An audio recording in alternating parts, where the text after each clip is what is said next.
রাজধানীর তেজগাঁও শিল্পাঞ্চলে কেন্দ্রীয় মাদকাসক্তি নিরাময় কেন্দ্র। সরকারিভাবে এখানেই হয় জৈব নমুনায় মাদকদ্রব্য নিয়ন্ত্রণ পরীক্ষা বা ডোপ টেস্ট। দেশের বিভিন্ন প্রান্ত থেকে এখানে পরীক্ষা করাতে আসেন অনেকে। মাদকমুক্ত দেশ গড়ার প্রয়াস হিসেবে ২০১৮ সাল থেকেই সরকারি চাকরিসহ বিভিন্ন ক্ষেত্রে ডোপ টেস্টের নির্দেশনা থাকলেও ছিল না কোনো বিধিমালা। শুরু থেকেই বিধিমালা চালুর জন্য কাজ করছিল মাদকদ্রব্য নিয়ন্ত্রণ অধিদপ্তর ডিএনসি। অবশেষে ৮ বছর পর ডোপ টেস্ট বিধিমালা ২০২৬ জারির মাধ্যমে আইনি ভিত্তি পেল জনগুরুত্বপূর্ণ এই পরীক্ষা। অনেক দুর্ঘটনা ঘটে যে মাদকাসক্তর কারণে তার অনেকের লাইফ রিস্ক হয়ে যায়। এটা আমরা চাই সব সময়ের জন্য জানি এটা কঠোরভাবে হস্তক্ষেপ করে, জানি মাদকাসক্ত জানি লাইসেন্স না পায়। এটা হওয়া উচিত, এটা অনেক ভালো সিস্টেম।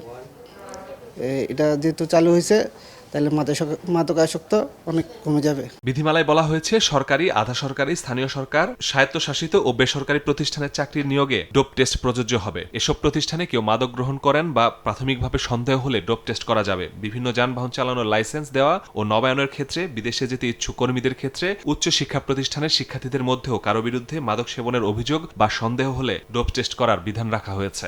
অনেক সরকারি প্রতিষ্ঠান কিন্তু এটা করছে, করা শুরু করছে এই ডোপ টেস্ট বিধান হওয়ার আগে।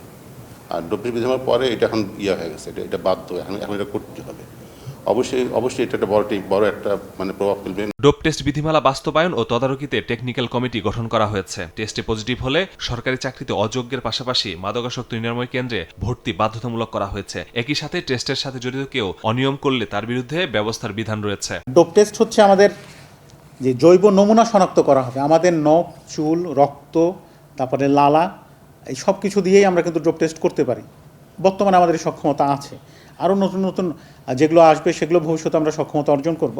তো সেই বিষয়গুলো নির্ধারণ করা এবং ডোপ টেস্ট বিধিমালাকে আরও ফ্রুটফুল করার জন্য, মানুষের জন্য উপকারে আসে, সেই জন্য একটি টেকনিক্যাল কমিটি করা হয়েছে। টেকনিক্যাল কমিটির সভা প্রতি 6 মাসে অন্ততপক্ষে একবার অনুষ্ঠিত হতেই হবে।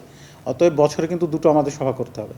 এই আপডেটটা কিন্তু আমরা সেখান থেকে নিতে পারবো। এই পরীক্ষা বাস্তবায়নকারী সংস্থা ডিএনসি বলছে বিধিমালা হওয়ায় এখন আর বেসরকারিভাবে করা যাবে না এই পরীক্ষা। এ কারণে সরকারিভাবে ঢাকার কেন্দ্রীয় মাদকাসক্তি নিরাময় কেন্দ্রের বাইরেও সারা দেশে এই পরীক্ষা চালুর উদ্যোগ নেওয়া হবে। ঢাকা, রাজশাহী, চট্টগ্রাম, সিলেট, বরিশাল এবং খুলনায় আমাদের কিন্তু সেই ডোপ টেস্ট বিধিমালার ক্যাপাসিটি রয়েছে। আমাদের সেখানে জনবল রয়েছে। আমরা আরও জনবল ক্রিয়েট করার চেষ্টা করছি যেন মানুষের একদম গ্রাসরুট পর্যায়ে, বিভাগীয় পর্যায়ে আমরা ডোপ টেস্ট বিধিমালা ছড়িয়ে দিতে পারি। বিধিমালাটা সব জায়গায় সুষ্ঠুভাবে প্রয়োগ করতে সক্ষম হব প্রাতিষ্ঠানিকভাবে, তখন দেখা যাবে যে মাদক গ্রহণের প্রবণতা এমনি কমে গেছে। কারণ যদি ডোপ টেস্টে পজিটিভ হয়, সে কোনো উচ্চশিক্ষা প্রতিষ্ঠানে ভর্তি হতে পারবে না, কোনো সরকারি চাকরি, বেসরকারি বা অন্যান্য স্বায়ত্তশাসিত প্রতিষ্ঠানে চাকরি করতে পারবে না, এমনকি কোনো লাইসেন্স পাবে না। এমন ব্যবসার জন্য যখন ট্রেড লাইসেন্স, সেগুলোতে আমরা ধীরে ধীরে প্রয়োগ করব। কোনো ব্যবসায়ী যেন এটার ভিতরে না যায়। বিধিমালা জারির পাশাপাশি এটি সব পর্যায়ে ছড়িয়ে দিতে সচেতনতামূলক কার্যক্রম হাতে নিয়েছে ডিএনসি। মাসুদুর রহমান, সময় সংবাদ, ঢাকা।